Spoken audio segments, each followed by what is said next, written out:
everybody here? Good morning. What a great Sunday. How bright and sunny outside, and we're all just happy and warm in here. Bright and sunny. This is the New Thought World Religions class for all of you online. It's October 29th, 2023. And we're talking today about a book called written by Bishop John Shelby Spong. It's called Jesus for the Nonreligious. And the one really great thing about doing this and teaching something on a Sunday morning adult class is that you really get to delve into something that you really want to learn something about. I always said, if you want to learn something, teach it. So this was something that was really exciting to me. And so anyway, let's go ahead and just close our eyes for a minute and really center ourselves for being here, just being present. Taking that big deep breath in. And maybe today we could just give a little prayer for all of the things that are happening in the world right now, maybe even happening in ourselves, and just quieting that and being able to be present here, but to just wish for that little bit more of a peace on earth and peace within.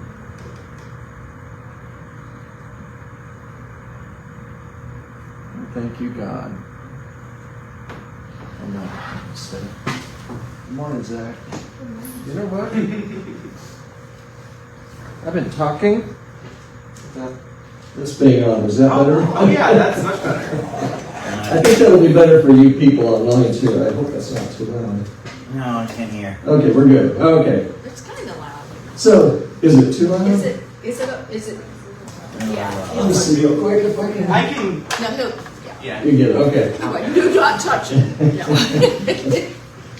I just don't want to blow your eardrums out. Or It's probably really good for online. That's true. That's true. Probably so. Okay, so this book was written in 2007. John Shelby Spong was a bishop in the Episcopalian Church. It's one of many books he wrote.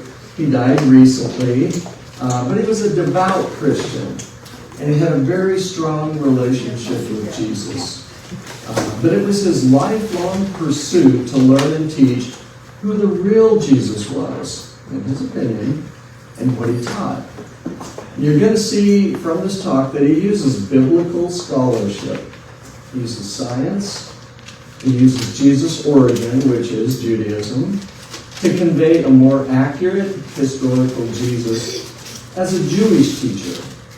And that shows his humanity in search of his divinity. Now, if you were to ask people in the Jewish religion what their relation, how they perceive Jesus, this talk might be more close to that. Okay. So first of all, let me state this: if you're one to believe that the Bible is an inerrant book of God, this talk is probably not for you. So I'll just put that up right in front.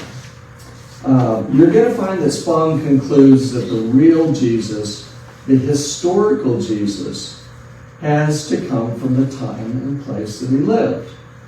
Jesus was fully Jewish, found in the nature that produced him from his words, was a rebel in his own faith.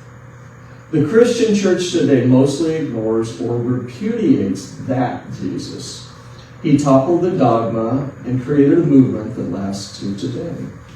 However, probably from the fervor of his followers, stories were made that do not reflect reality. They wanted to create a picture of a supernatural man who in their minds was God. What Spong is saying is that there was a faction in the Christian movement that took place around the year 88 Common Era, okay, that began what's called a messianic interpretation. Anybody know what a messianic interpretation is? Because that's really important to this talk.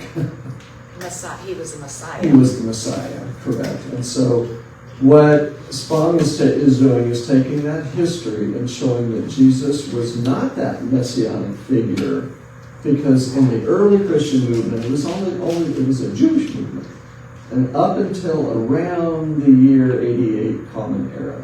Okay, this is when Christianity left its Jewish roots. The first writings were Paul's writings. Okay, and those came now. This is just off the top of my head. I'm thinking that came about 30 or 40 years after Jesus' death. And then Mark, followed by Matthew, were written before the fracture. Now we're using that year 88 CE as the fracture. That's when things really dramatically changed. Next, Luke was penned after the breakup, but was still highly influenced by Mark and Matthew. Finally, John clearly reflects the separation and bitterness. After the fracture, they created a Messiah. In order to do that, they had to create stories that were mythologized portrait of Jesus. Spong believes they may never have set out for these things to be taken literally, but even if not, that soon took on the role. So secular and scientific knowledge have been eroding much of what was to be truth within the Christian church. In the last 200 years, Christian scholarship dismissed dogmas which eroded the Christian faith tradition. Okay, they challenged the creeds, and at first only in the Christian academy was this introduced into public awareness. Okay, so what he's saying is that the study, really taking more of a secular approach to really looking at maybe the history of what was written in the Bible, so that academics were considered very important to them. In 1834, a book called Life of Jesus Critically Examined was written. Many questions about the reliability and life of Jesus were explored. This book infuriated the Catholics and Protestants of the time, which made claims of infallibility of their beliefs, inerrancy of their sacred texts. It brought about fear that congregants' faith would be destroyed if they knew the truth. As Spong would state, God and truth cannot be incompatible. The earliest roots of Christianity was formed when it lived under the Jewish roof for 60 years. Jesus was fully human. It was Paul who perceived that Jesus opened the door to our divinity. This humanity and divinity were not something to be struggled with. And I can relate to those sages, possibly people that in other religions, for instance, Buddha or Krishna or maybe Lao Tzu, who helped their people find their own divinity. However, this humanity-divinity belief is no longer the Christian worldview. His humanity was lost to divination. Spong seeks to start a new starting place, and we need to separate the historical Jewish Jesus from the mythology. If we change nothing, Spong believes that Jesus is going to die as people can no longer accept the narrow confines of the current Christian politic. And you've heard it in many, many churches. I know I grew up in a very conservative Protestant faith, that Jesus is God and Jesus is the only way to find God. There is another way, a radical reformation of how we see Christianity.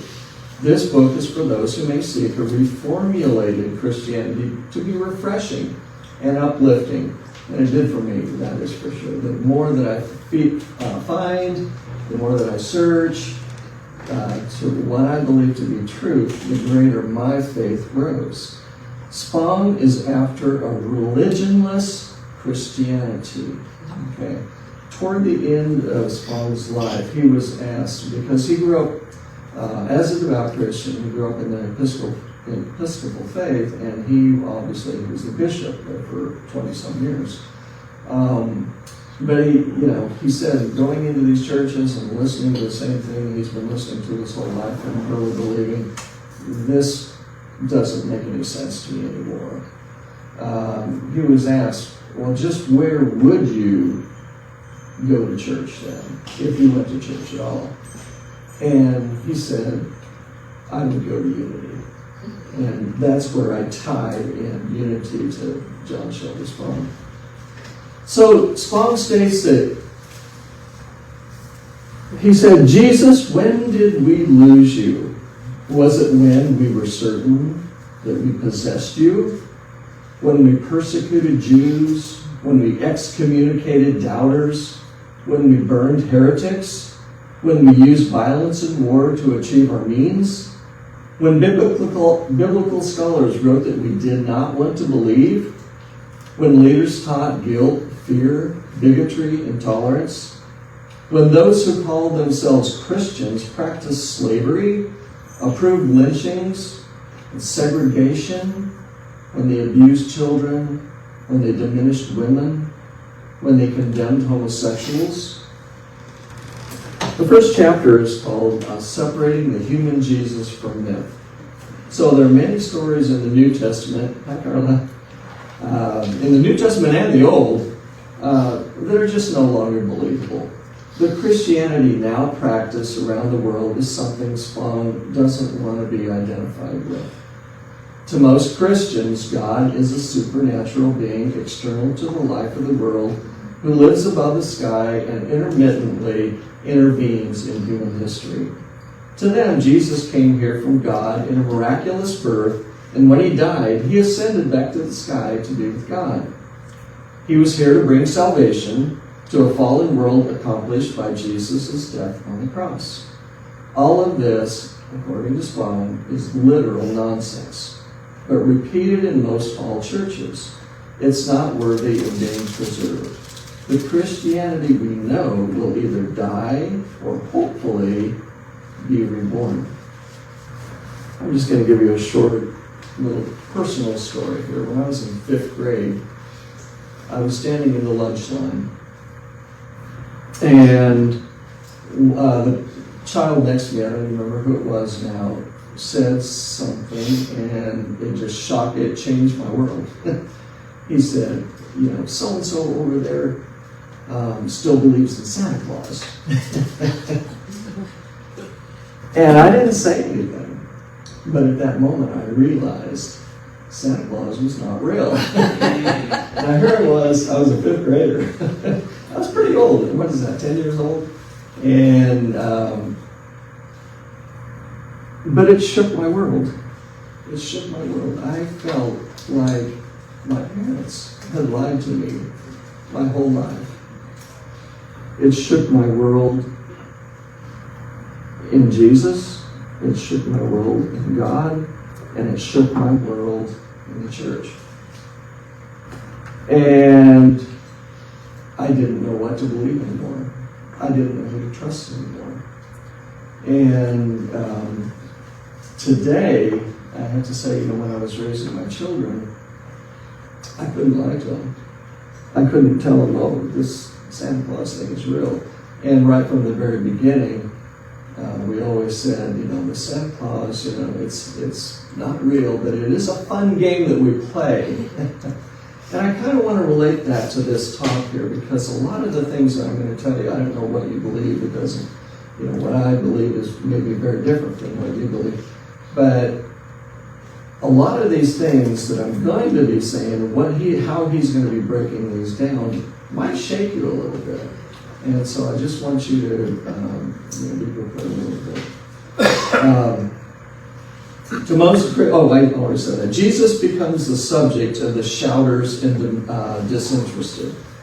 How many times have we gone downtown to do anything, and there's a particular guy on the corner of South Street, whatever, with a bullhorn, and he is, telling us how we're going to go to hell, and all of his, craziness. It could be about any subject, but that's how I perceive, and I think a lot of people perceive Christians to be.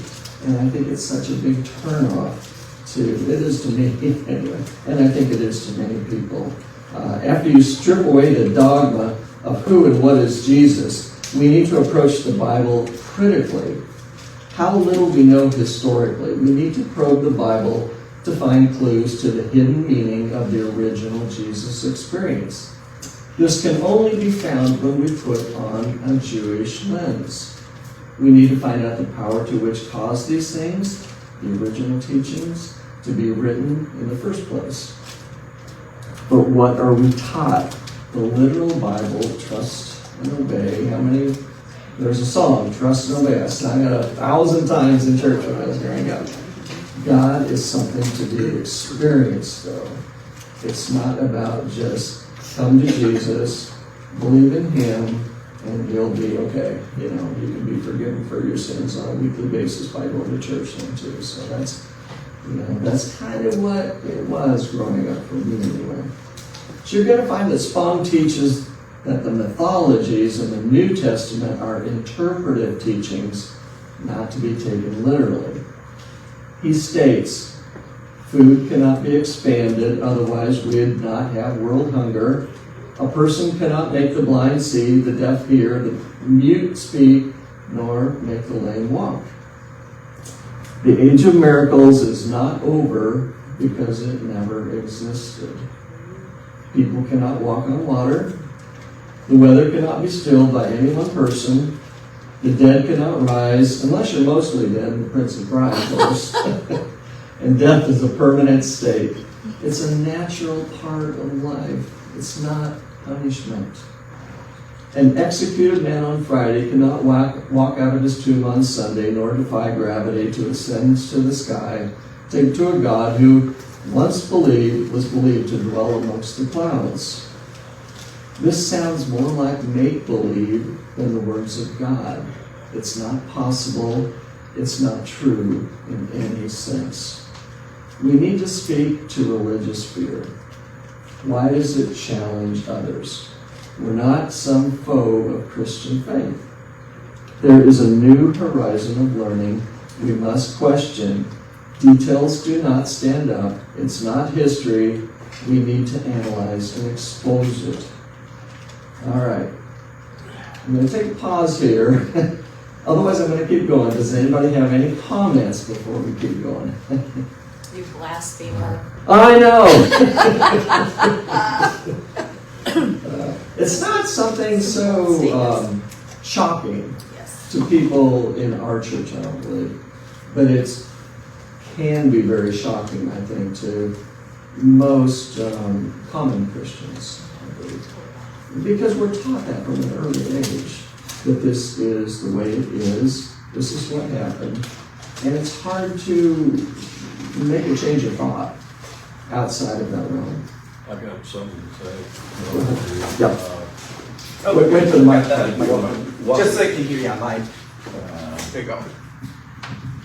What we Hold it to your mouth, a little closer. a little closer. A little closer. I'm a star now. Hey, good. No, one of the, I'm always wearing this shirt. I'm always about the shroud. Yeah. And the miracle of it. Uh-huh. Okay. And true, may or may not have had other miracles at that time that happened, but there was some reason that a lot of poor people followed an extremely poor preacher around the land. Okay. And I think that I don't think that he did anything that we cannot do.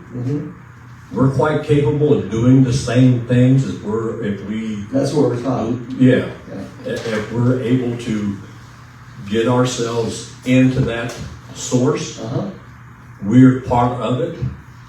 But at the same time, I don't know, have you ever heard of Bart Ehrman? Oh yeah, I read it. Well, Bart is I like what he did up to the point where he's now an agnostic, atheist. He is. And so and I'm okay with that too, because God doesn't care whether you believe him or you don't. He just is. Correct. Okay. However you want to put it. You cannot believe in something that is not him. Right. Because there's nothing that's outside of him. Okay. Yep. And so that's the only issue I have is with a statement that Jesus wasn't something and we don't know because we weren't there. Correct. Okay. And it's just like Bart saying, well, and I've sent him several emails trying to get him to do a study, a podcast on the shroud. Yeah. Now I've yet to get him to say anything about it. That is it. Because I love the whole concept of the shroud too, but Yeah. I don't know what, I'm right behind you. I don't know if they've proven anything one way or another or what the. I don't know how, but that's what they say. And Yeah. excuse me. Who's that? Miss Sue. So it was interesting because Paul and I listened to this book Mhm. on our numerous travels. Audible. On Audible, yeah. And, even for having been in Unity for as long as I have been, I have to admit, even as you're reading some of that, it's like, Yeah. and Yeah. the way he explains it, it makes you stop Yeah. and look Yeah. and say what really was real. Yeah. And it doesn't change my faith. I mean, it doesn't To change. me, it grows it. It grows my faith, Yes. and yeah. So I still believe that there are so many possible things that we can do and be that we haven't tapped into, but it just made it clear to me. I really think this, if this is an introduction to you, if this is the first time you've ever heard some of this, Yes. it can be pretty shocking. Yeah. The more I read on this subject, the more I listened to it, the more it became, oh gosh, Yes. how in the world did I never come to this way of thinking? Okay, so chapter 2. There was no star over Bethlehem. In the earliest writings of Jesus, and for several decades thereafter, there is nothing written about Jesus' virgin birth, nor his birth in Bethlehem. Think about that, folks. For 60 years after Jesus' death, Paul never wrote one thing about Jesus' virgin birth, nor did he write anything about him being born in Bethlehem. Mark was the first to write in the Gospels. Mark didn't write the Gospels. We don't know who wrote Mark, Matthew, Mark, Luke, and John, okay? We just named them that. But no one knows who wrote them. Nobody in Mark, which was the first Gospel to be written about 10 years after Paul, has nothing about Jesus' virgin birth, nor about him being born in Bethlehem. Virgin birth is not possible. Now, you can argue with me all you want about that. I doubt she sat on a toilet bed.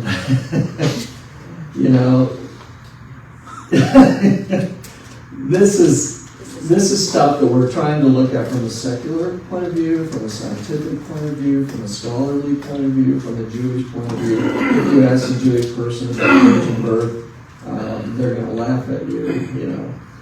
How did this Bethlehem birth origin start? It was well known that Jesus was from Nazareth, a town of poverty in Galilee, about 94 miles from Bethlehem, which is close to Jerusalem, and is the historic home to King David. It was likely that Jesus was born in Nazareth, as Mark suggests, and that he was born to a mother and father. These stories did not manifest until well into the 9th decade, 50 to 60 years after the life of Jesus. Now that would be kind of like us for the first time taking, let's say, the death of JFK. And this is now we start writing about what actually happened. Most of you are probably pretty young, if you were born at all, when JFK died. Yeah, what's that? Yeah, I remember too. Where I was. 3rd grade in my classroom going, what? Yeah. Okay.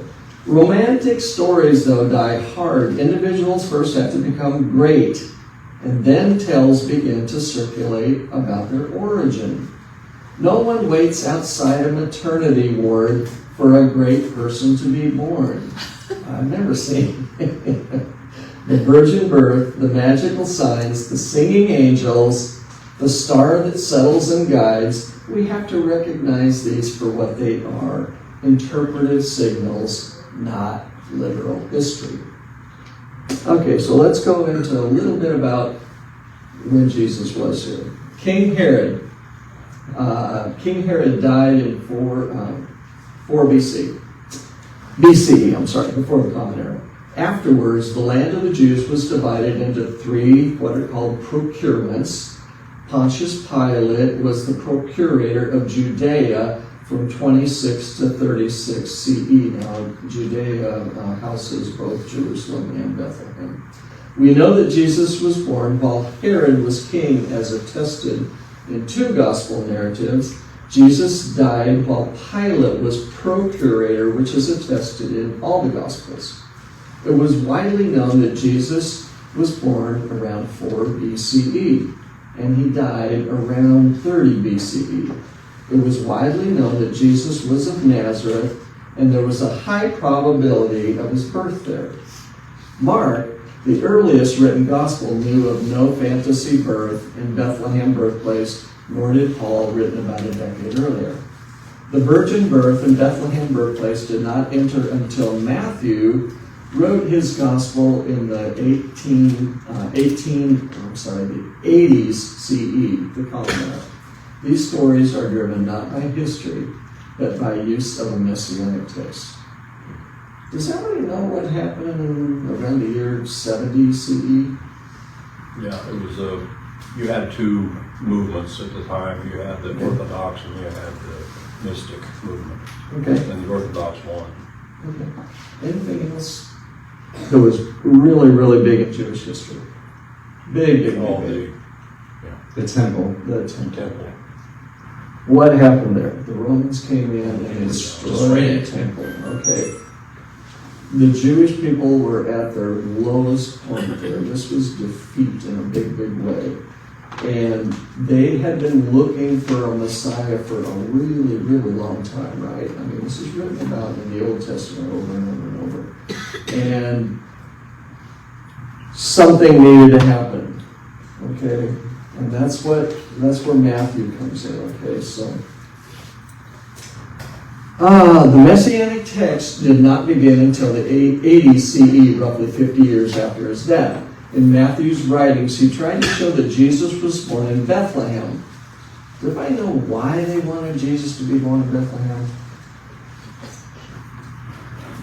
King David came from Bethlehem. And in the Old Testament, it's written, it comes from Micah. Micah is saying that the Messiah is going to be an heir to King David. Okay? So Matthew needed to divert from what Mark and Paul was saying and needed to create a Messiah that was born in Bethlehem. Okay? In Matthew's writing, he tried to show that Jesus was born in Bethlehem because it was written in the Old Testament. Okay, that's what I just said. Only Matthew and Luke gave a birthplace origin.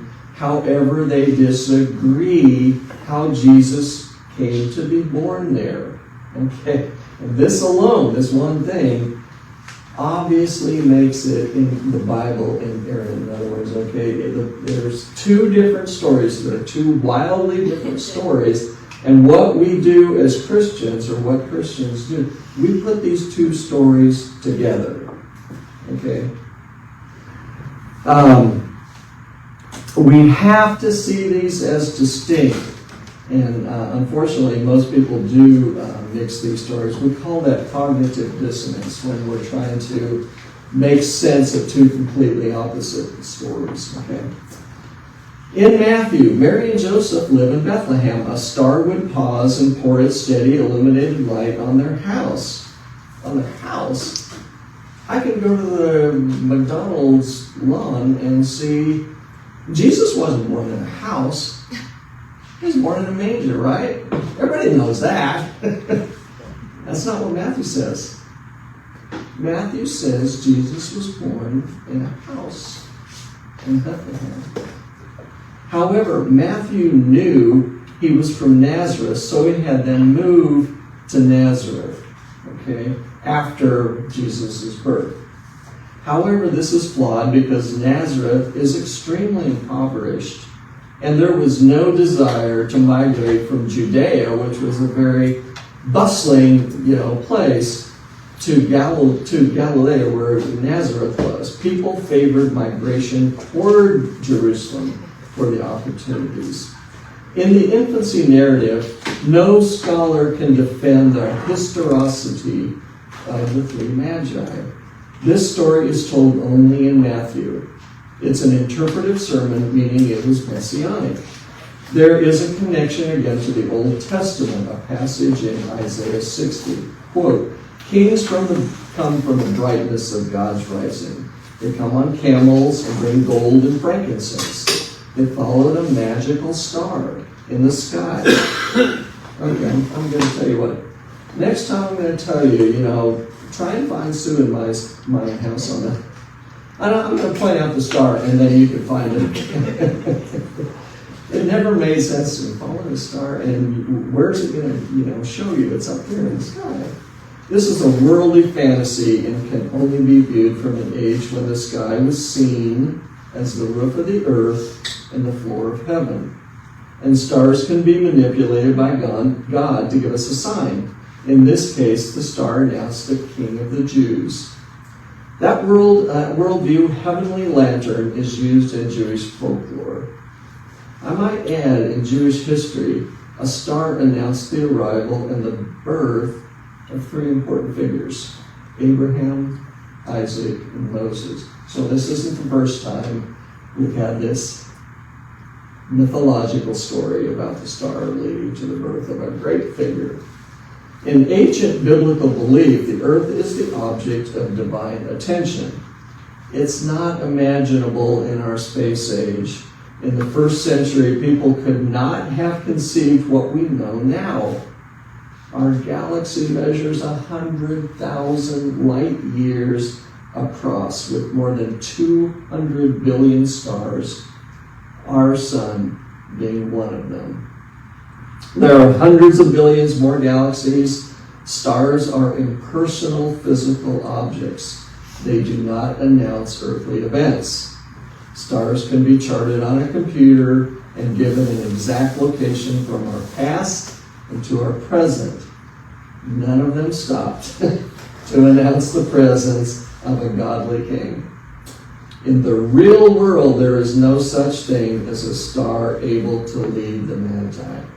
This is simply not credible until we travel into the world of make-believe, such as a Disney fantasy.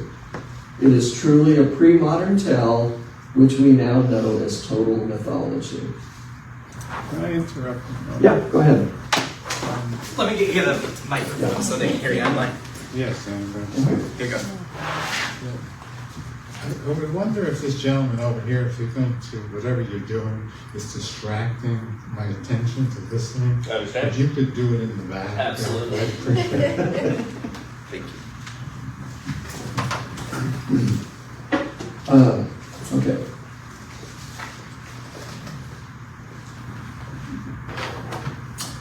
Okay, long after Jesus' death, probably around 50 years after his death, the messianic stories of fever swirled through the language of Matthew. Matthew knew he needed to create a Messiah. Remember, the temple had been destroyed. It was the need of the time. The siege of the Jews by the Romans happened in 70 CE, ending in the destruction of the Jewish temple. The Jews needed a Messiah and quick. This is exactly when the book of Matthew was written. We know now Jesus' birthplace was not Bethlehem. It's not history. Micah didn't predict it. A star didn't announce it. Wise men didn't follow a star to the house, and wise men didn't bring gifts. This is all messianic fantasy. These myths, and this is what John Shelby-Spong is saying, these myths need to be seen as what they are, separated from the historical Jesus. And if we are to see him as he really was, we need to understand that. Now remember, John Shelby-Spong never lost his total faith and devotion to Jesus. But he saw him in a very different light than what is being taught. Okay.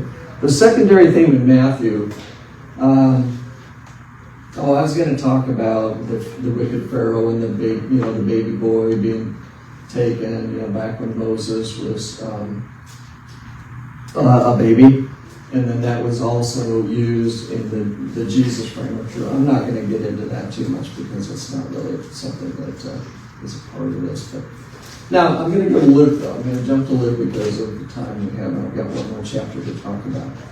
There's a different origin spin in Luke, although it's still messianic in origin. Luke knew that the origin told in Matthew wasn't plausible, and so sought to rectify that problem. Okay?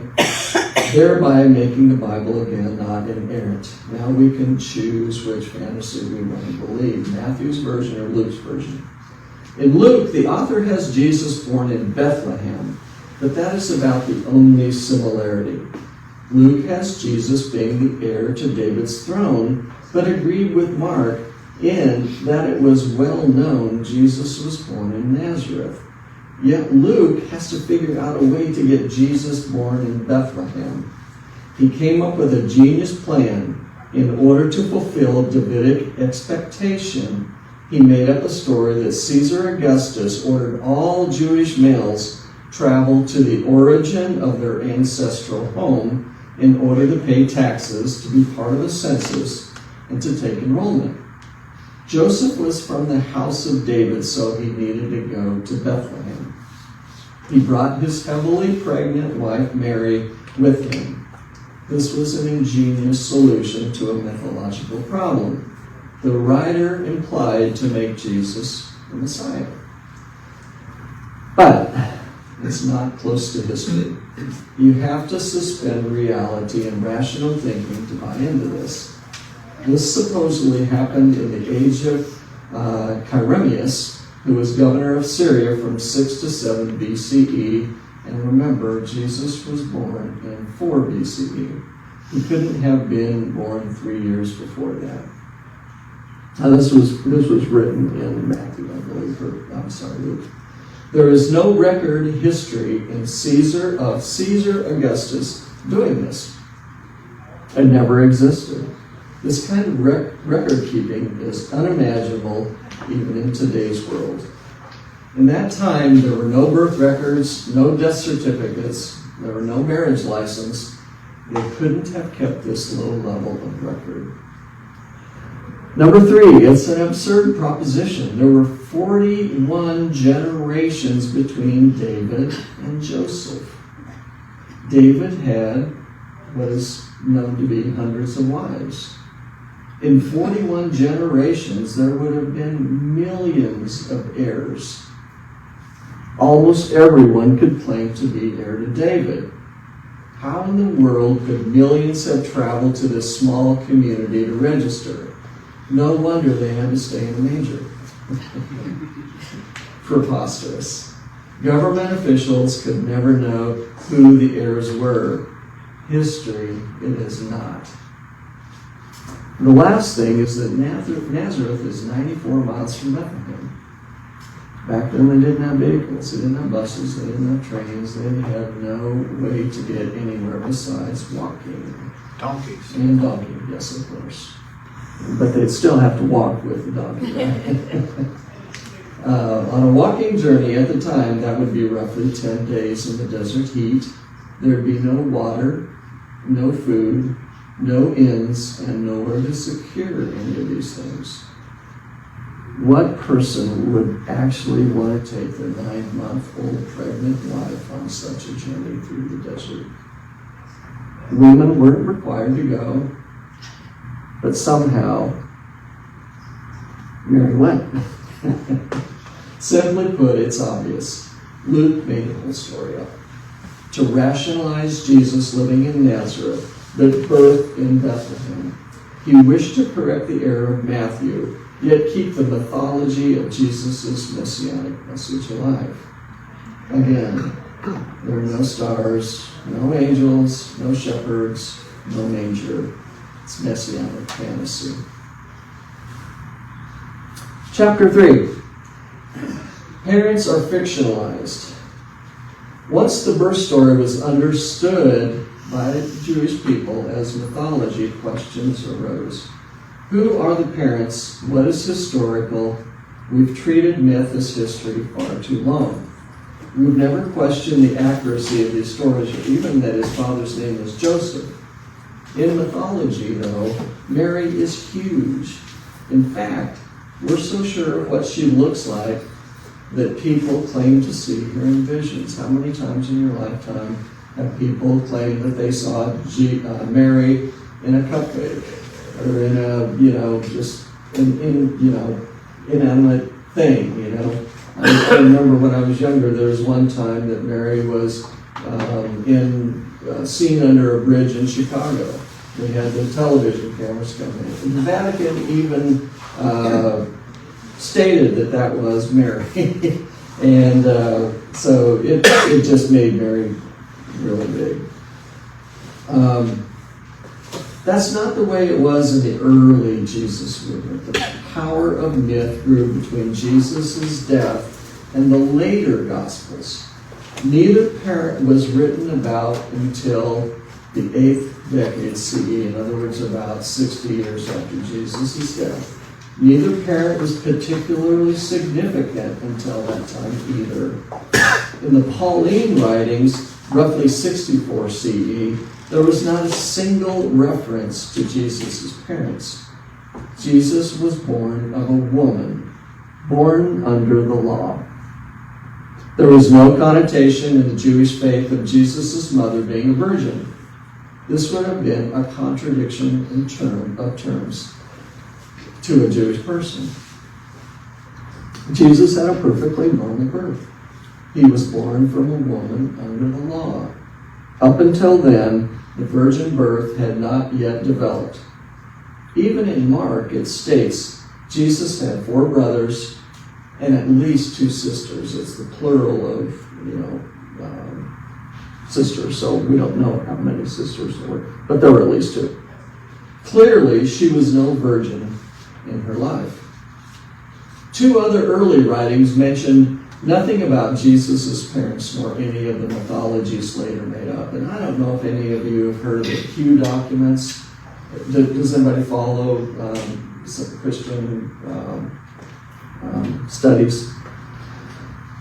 Q document only had the sayings of Jesus. Matthew took about 90% of Mark and the rest from Q.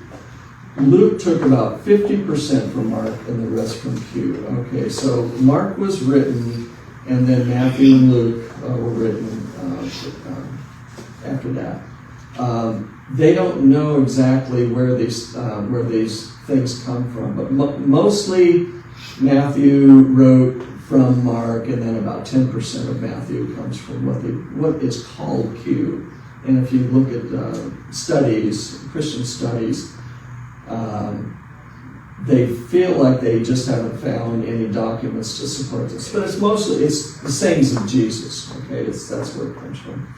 The Gospel of Thomas, found in Nag Hammadi in the 20th century, which may have been written early on, although they don't know exactly when it was written, also contained only Jesus' sayings.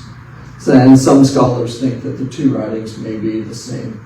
And it's interesting to note, neither of these 2 documents have narrative material on the life of Jesus. They don't have a birth story. They don't have a crucifixion story, nor a resurrection story. They certainly don't have any miracle stories. So if they were true, their absence would be monumental. In the book of Mark, there is nothing recorded about Jesus' birth. It was written he had a family of a mother, 4 brothers, and at least 2 sisters, like I said. No father was mentioned, yet it was implied that the mother gave birth out of wedlock, with societal shame attached. It was written that the family had serious concerns about Jesus' mental health. He had displayed strange behavior. It had an effect on their social standing. They tried to restrain him. And this is quoted in Mark. He has gone out of his mind. They said he was demon-possessed. Jesus rejects his family life altogether. He disowns his mother and his brothers. Jesus said that his brothers do the will of God. In other words, his followers and his disciples. So this is hardly the response of a mother to whom an angel appeared during the birth of a godlike personality. In Mark, it was uttered, and only once until the 9th decade is the name Mary pronounced. Joseph is introduced in Matthew in the 9th decade, once the virgin birth story has been introduced. There was a need for a male protective cover in a cruel and patriarchal society. In Matthew, Joseph was the primary parent. Mary was to be of birth from the Holy Spirit. Joseph's figure was to take away Jesus' bastard status given in Mark. This is where the virgin birth entered the Christian story. It's a beautiful yet contrived tale. It's amazing how these inconsistent, almost incoherent explanations first got literalized and managed to exert such influence on Christian thought. Jews never bought into any of these contrived tales. And again, and I've read a couple of books on how Jews do perceive Jesus, and those because many Jews are very angry about Christian history because they persecuted them, and but some Jews see him as definitely a prophet. They see him as a rabbi. They see him as a Jewish prophet. They don't see him as God, like we do in Christian teachings. The facts would never be allowed to interfere with the developing story of institutionalized Christianity. We must unravel this mythology from the true life and teachings of Christ if we are to move forward. The virgin birth was never meant to be literalized. It was not a new concept at the time of Christ. Millennia before Christ was said to be from a virgin birth. The Egyptian god Horus was said to be from a virgin birth. Krishna in Hindu lore was said to come from a virgin birth. And it's Jesus and Krishna in their respective religions are said to be God incarnates.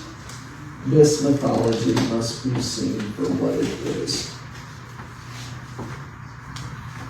John Shelby Spong believes Joseph was quite created. There is no reference to him anywhere outside the birth narrative. He was created to protect the family dignity and remove the scandal Matthew sues Mark's text. Jesus, the son of Joseph, the carpenter. It's kind of interesting. If you read Matthew, the crowd is asking who is this boy, and they're saying that's the son of.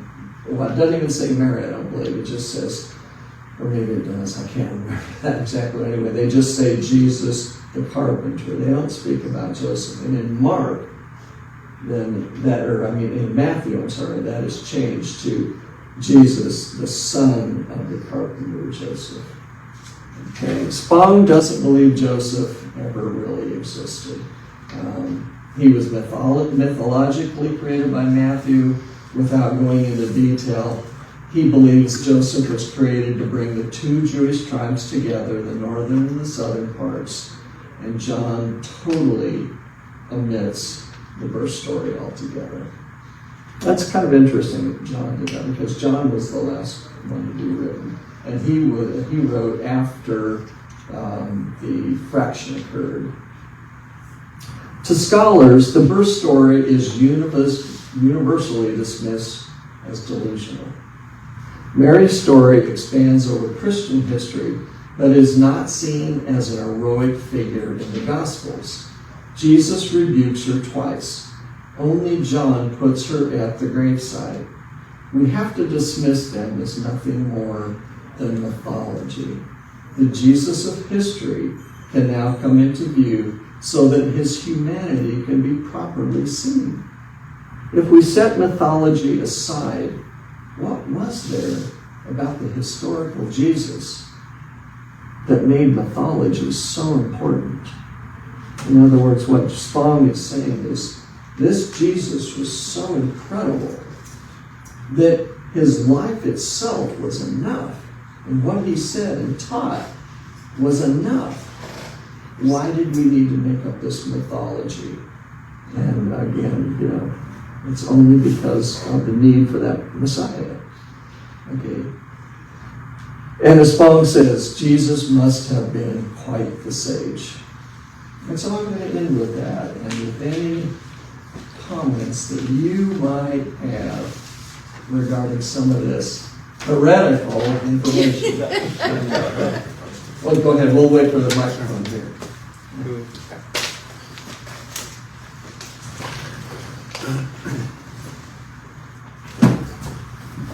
Thank you. We're new to the Unity Church. And Oh, yeah. I'm trying to, and we have actually been to Bishop Spong, one of his speaking engagements he had here in Springfield. Oh, okay. You were there for his. I heard he spoke here in town. Right, I think we both were here. Yeah. And he was wonderful. And there's a lot of things that he says seem to be true Yeah. to me anyway. But I don't know from this discussion is how does the Unity Church interpret what Spong is saying? I don't think the Unity Church does. From what I mean, I've never heard about Spong talk about it. Sue's talked a little bit about John Shelby Spong. I think the connection is that we look at the Bible in a metaphysical interpretation. I believe, I don't know if Charles Fillmore or Myrtle Fillmore ever talked about literal, way of looking at the Bible or a methodological way of looking at the Bible, but they looked at it in a metaphysical way. So that is probably about as close of an association as I can see. Well, and I'll just say that when I was taking my SE classes in my Bible class, he was recommended. So. Oh, he was. Okay. Yes.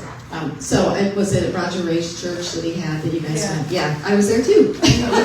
Yeah. And John Shelby Spong has been a speaker at our conferences in the past. So they very much embrace his teachings. And I think that the parallel is, again, really what Paul is saying, that we don't see the Bible as the inerrant Word of God. We see it as a lot of stories. I don't know, since you're kind of new to Unity, Charles Fillmore has what's called a Metaphysical Bible Dictionary, which is where he just takes the names of people and places, and he has created, what am I trying to say? Interpretations, yes, interpretations of all of those things. So I think that Unity is very much in alignment with what he is saying. And I think just depend on what Unity Church you go to is going to be how they're going to be presenting that, if that is helpful at all. I personally love his stuff. And for those of you who may not know John Shelby Spong, he has written a ton of books. And they're amazing. And like Paul said, it was an Episcopal bishop. Bishop, yeah. And a scholar. And so he has so much behind him, kind of like Bart Ehrman. I think that, I love listening to Bart Ehrman and all that he has to say as well. So I hope that's helpful. Thanks. The Gnostic or mystic bodies of knowledge would posit that Jesus was the created figure and necessarily had to be wrapped up in the symbolism of all of the stuff, because as you said, like the virgin birth was something from several thousand years ago. Jesus himself as a figure was the culmination or the amalgamation of all of the traditions of the past, kept the esoteric knowledge kept alive by the mystics of the era, and so they had decided that they needed the figure for the Jews to act as such a symbol of all that could be, right? And so that's why it's real tough to find actual historical evidence of the body of Jesus, but the writers we know existed, and a lot of the Gnostic texts suggest that it was entirely like, we're going to tell this story and we're going to spread it far and wide, and it'll serve as a symbol for the Enlightenment awakening. I think that's what Spong is implying also, is that Spong says that he doesn't believe that it was meant to be taken literally when it was written. He felt like it was a cohesive story that would bring people together. It had enough fancy to attract both the masses and underlying symbolism to keep the interest of the mystics who understood the symbolism behind all of the aspects of the I see what you're story. saying. Yeah, that's pretty cool. All I can do is go back to Barnum, and when they started to print the Bible in the 1700s, it was discovered that there were more inerrancies in the Bible that were letters that depicted the sentences. It's true, but there were also many other things that were there. If you take all the physical Bibles that we have, the earliest Bible is 400, in the 400s, okay? I'm not sure what year you have, but that's the earliest Bible that we have. And then we have some from, I don't know, maybe some from every century, I don't know. No two Bibles are the same. There are no two Bibles the same. And there are thousands of different things that are put in the Bible. This is one of my favorite stories. I'm going to share it again. Okay, you know this story about Jesus going to the well, and all these men are there, and they're going to stone this woman because she was a prostitute. That story doesn't even show up until the 1300s in any Bible. How can anybody say that that's probably a true story then? You know, ye without sin cast the first stone. Did it happen? Absolutely not. There's no way I can believe that any of the earlier Bibles did not have that Jesus story in it, and it only showed up in the 13th. Someone added that story. A scribe added that story. Okay? That doesn't. That does not take away from the value of the story. We have people today that write things that are, in my opinion, of unbelievable truth. Someone in the 12th or 13th century wrote something that was unbelievably true. Stick it in the Bible. It wasn't even sticking in the Bible. It was not a Jesus story. I love the story. It's one of my favorite stories. But it's not truth. And so we just have to, get out of our fear about having to believe everything that was written in the Bible. The Bible was written by men. It was written by many men that we don't even know who wrote. Often, especially in the Old Testament, it was written by people that had a political agenda. God did not come down and kill women and hundreds and thousands of women and children because they live in a particular community. I will never believe that God wanted to kill a bunch of children. I don't believe it. And yet in the Old Testament, that's what it says. Okay? So we have to understand these were books, they were voted on by men to be put in the Bible. How can anybody say that was God doing that? Lends a lot of weight to the Nag Hammadi library. Yeah. Have you read the Gospel of Thomas? Oh my gosh. I love the Gospel of Thomas. Those studies Only one of my favorites. Okay, I'm going to read the announcements. I'll pass the basket. Okay, thank you very much, James. Thank you, Paul. Thank you. Thank you. The monthly drum circle will be Thursday this week, November 2nd at 6:30 p.m. Anyone can join the drum circle, which is on the first Thursday each month. No experience is necessary, and there are extra drums for those who don't have one. Next Sunday at 9:15 in the New Thought World Religion class, right here, Don Fredrickson will present the value of poetry in spiritual growth. There will be a potluck with the town hall meeting next Sunday, November 5th, right after the service. You can sign up in the foyer or online with what you will bring, and if you will help set up or clean up. And then Lisa's coming on stage. I don't think that's part of it. Some dates to remember. The Thanksgiving potluck will be on November 23rd. Holiday decorating will be on November 26th. The candlelight service will be December 22nd. And the Christmas potluck will be December 25th. Thank you to everyone who participated last night. And if you didn't come, it was phenomenal. We had hundreds and hundreds of people here. I think it was around 500. What do you think, Zach? I don't know. A lot. A lot. Every- I've never seen the church so crowded, and it was so fun to have. And there was so much work that was put into it, and It was unbelievable, and I can't name the names of the people. Because I only showed up at 5 o'clock thinking no one was going to be here and I was going to be able to hand it. I couldn't even get in the sanctuary to hand out candy. Primarily Jen and Sarah, I think, Okay. right? Yeah, I think All right, so. Jen and Yeah. Sarah, they did a phenomenal job. We had, it says we had between 275 and 300 kids. If you add the adults to it, I think that does add up to 500. We had kids tell us that this is their favorite place to come for Halloween, so thank God we are doing well there. Okay, that's it. All right. Let's get back in the circle.